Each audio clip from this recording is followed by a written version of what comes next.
Verdi Sambo akan dimulai pekan depan, namun sejumlah narasi pembelaan mulai diungkap kuasa hukum ke publik. Akankah ini bisa jadi siasat untuk menghindari kasus pembunuhan berencana? Kita akan bahas bersama dengan pakar atau ahli hukum pidana Jamin Ginting dan juga kuasa hukum Eliezer Roni Talapesi.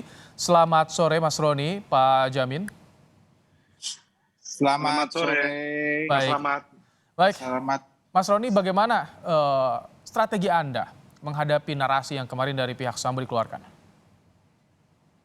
Iya, Mas Rahmat, bahwa klien saya tetap konsisten ya, yang sudah disampaikan di berita acara pemeriksaan, klien saya tetap konsisten. Jadi kalau yang disampaikan oleh pengacara dari saudara FS atau PC, bahwa itu berbeda ya, kami lihat bahwa dari rekonstruksi saja sudah berbeda. Tetapi begini loh, mengenai alat bukti ini kan tidak hanya mengenai keterangan saksi saja gitu kan, ada alat bukti petunjuk yang lainnya kan. Nah, nanti itu kan di persidangan kita buka sama-sama gitu. Seperti itu Mas Rahmat. Oke, Pak Jamin, kalau Anda lihat bagaimana, cukup kuat nggak sih klaimnya dari pihak Verdi Sambo? Ya, jadi memang kalau kita baca sekilas dari dakwaan itu kalau jaksanya kelihatannya dia mau mengungkapkan motif secara implisit, ada rentetan kejadian dari Magelang sampai ke Duren 3 begitu, dan Saguling. Nah, ini saya juga melihat ini, tapi ada kalimat yang kurang di situ kalau mau masuk ke 340, karena di Saguling ada permintaan yang dari keterangan RR bahwa sempat menolak untuk dimintakan untuk melakukan penembakan. Sementara Baradae menerima. Jadi kalau dikaitkan dengan penawaran untuk melakukan penembakan, maka konsep penembakan itu sebenarnya sudah ada mulai di Saguling begitu. Dan itulah yang diimplementasikan dalam kejadian di Duren 3. Jadi kalau kita melihat rentetan kejadian, jangan sepotong-potong aja. Contohnya dia bilang menghajar, itu kalimat itu sebenarnya bagian dari dendam yang ada dari Magelang sampai Saguling menawarkan untuk melakukan penembakan kepada RR yang ditolak, dan masuk kepada eksekusi yang dilakukan di Duren 3. Nah, itu rangkaian kejadian begitu. Tadi disebut soal penawaran, artinya apa ini untuk kekuatan di dakwaan bagaimana soal penawaran tadi? Ya, itu saya nggak lihat dakwaannya secara menyeluruh ya, hanya baru di SIPP saja. Tapi kalau sampai itu kejadian yang sebenarnya itu ada dan pernah diungkapkan oleh pengacara daripada RR, pernah ditawarkan untuk melakukan penembakan tetapi menolak kan begitu.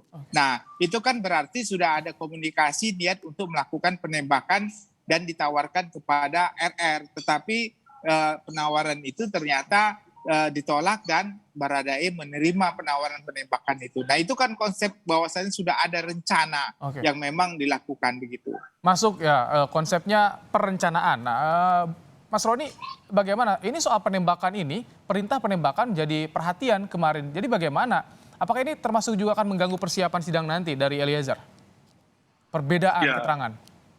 Buat kami kan memang dari proses rekonstruksi kan sudah dibantahkan oleh saudara FS. Tetapi perlu kami sampaikan bahwa klien saya ini kan menyampaikan, pasca dia menyampaikan perubahan BAP, kemudian terbukalah kasus ini menjadi terang.